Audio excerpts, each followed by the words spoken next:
In part 33 of Fire Emblem Engage, we start with Marnie and Mavia returning to Elusia Castle with the news of the two rings that they lost. And Zephyr is pissed and decides to, shoot a fireball at them for their mistake, which somehow knocks them unconscious, because that's, I guess, just what fireballs do. Griss is then told to head out and find out if, quote, that loser is Sombron's kid. Alear and friends finally get to Elusia Castle to see that the place is empty, except for Griss, who meets with us and offers us Emblem Celica if we're able to beat him.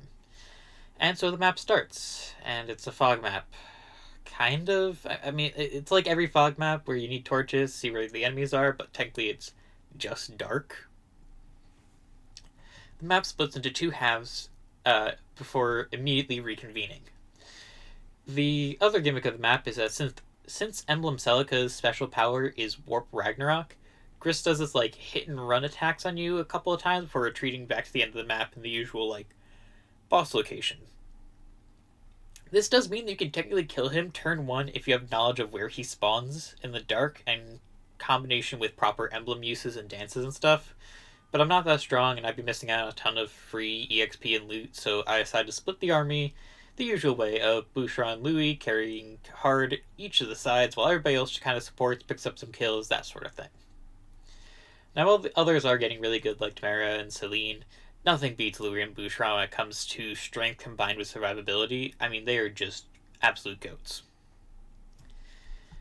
Now these enemies aren't too tough, so we can fairly easily clear them out without trouble, although I do need to do some rewinds because the whole darkness and getting caught off guard by a sword master running to our location and out of sight of torch range and one rounding a mage, sitting safely in the back line, at least I thought. Yeah, the enemies aren't tough, but when they come out of nowhere, there's nothing you can do about it. So I make heavy use of Emblem Veronica as a free disposable body to scout ahead in the dark. Now eventually reach the back half of the map where I send a couple units out to each side, try and catch up with the thieves before they escape with the treasure, while Louis and Alear distract and slowly chip away at Griss's 3 health bars. Finally, with all the loot secured, Bouchron kills Griss with a Killer Axe crit.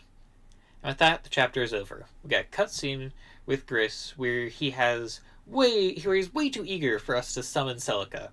After we call upon her, Griss just starts dying laughing before dropping a bomb on us.